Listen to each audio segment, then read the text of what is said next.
Hey guys, আসসালামু আলাইকুম, welcome back to my video.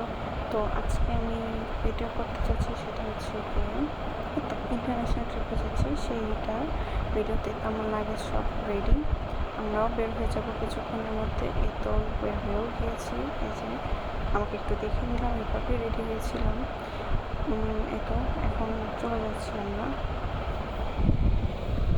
এটা কোন রোডটা ছিল আমি ভুলে গেছি। তো চলে এসেছি। এই তো আমরা সকালে ব্রেকফাস্ট করি। তো এয়ারপোর্ট লঞ্চে আমরা ব্রেকফাস্ট করে নিলাম। তো ট্রাস্ট মি গাইস, আমরা প্রথমবার লঞ্চে এসেছি, ভালো লাগছে অনেক। তো খাওয়া দাওয়ার ভিডিও আমি করতেই পারিনি, কেন জানেন? আরে ভাই, খাওয়া দেখলে আগে খাবো না ভিডিও করবো? আমার সাথে অলওয়েজ এমন হয় গাইস, যে খাওয়া দেখলে ভিডিও করতে ভুলে যে আগে খেয়ে নিই ভাই, তারপরে যা হওয়া হবে। এবারও তাই হয়েছে, আমি ভিডিও করতে ভুলে গেছি, ব্যাপার না। তো আমরা খাওয়া দাওয়া কমপ্লিট করে চলে গিয়েছি, যে বাসে উঠে গেলাম, যে এটা আমাদেরকে প্লেন পর্যন্ত নিয়ে যাবে। তো এবার শুধু আমরাই ছিলাম যারা যারা আর কি ট্রিপে যাচ্ছিলাম। তো এই তো প্লেন টেক অফ করে ফেলছে। উপর থেকে দেখতে যে কী ভালো লাগে, অসাধারণ ভালো লাগে। তো এই তো আমরা দুজন এই সিটটা বসছি, আমি একদম উইন্ডো সাইড সিটটা নিয়েছিলাম। তো এই তো প্লেন ল্যান্ডও করে ফেললো। এরপরে গাইস যে একটা ধাক্কা লাগে না, অফ বলার বাইরে, সে একটা ধাক্কা খেয়েছে। এই তো ওফ, বাবারে বাবা, ভয় পাইছিলাম। দেন অনেক সাফার করে তো থাইল্যান্ড এয়ারপোর্টে চলে আসছি আমরা। এই এয়ারপোর্টটার নাম জানি কিছু, আমি ভুলে গেছি। যাই হোক, দেখতে অনেক সুন্দর ছিল। ফুল ভিডিও করিনি, কারণ ফোনে চার্জ ছিল না, একটু একটু করে ভিডিও করতেছিলাম।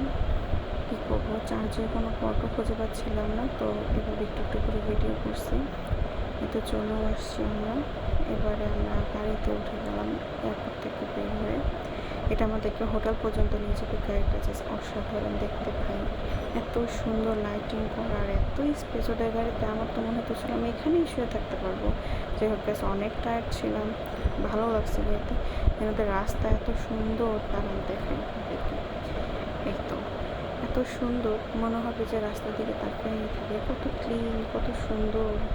তো এই ট্রাস্ট মি, আমি রাস্তা দেখতে দেখতে 2 ঘন্টা পার করে দিয়েছি। 2 ঘন্টা লাগছে হোটেলে আসতে। তো আমরা এই তো হোটেল লবিতে বসেছি, কারণ কি ওরা আমাদেরকে হ্যান্ড ওভার করি রুমে, এটার জন্য বসেছিলাম। তো লাইটিং ভালো ছিল না, যার ফলে কেমন জানি আসছে, ব্যাপার না। এই তো তারপরে আমি রুমে চলে আসলাম। আমার রুমের থেকে আমি বাইরের ভিউটা দেখতেছিলাম, অসাধারণ। তো এখান থেকে আবার আমাদেরই হোটেলের রুফটপ যে সুইমিং পুল, সেটা দেখা যাচ্ছিল, এটা ভিডিও করলাম একটু। তো এই তো রুম সুন্দর ছিল, মোটামুটি অনেক বড় ছিল রুমটা, খারাপ না, ভালোই। তো এই তো রুমটা আমি দেখা দিই, এরকম ছিল রুমটা। দেন আমরা রাতে একটু হাঁটতে বের হয়েছিলাম, সেটার ভিডিও একটু করছিলাম। দেন এখানে থাইল্যান্ড তো ফুট মাসেল, বডি মাসেলটার জন্য অনেক ফেমাস, সবাই জানেন। তো আমরা সারাদিন যেহেতু টায়ার্ড ছিলাম, মাথা টাইট হয়েছে, তাই ভাবলাম একটু ফুট মাসাজ নেওয়া যায়। গাইজ অনেক রিফ্রেশমেন্ট লাগে, রাতে এত ভালো ঘুম আসছে বলার বাইরে। তাই তো ফুট মাসাজ করতেছে। এরপরে আমি আর ভিডিও কন্টিনিউ করতে পারি। Thanks for watching guys.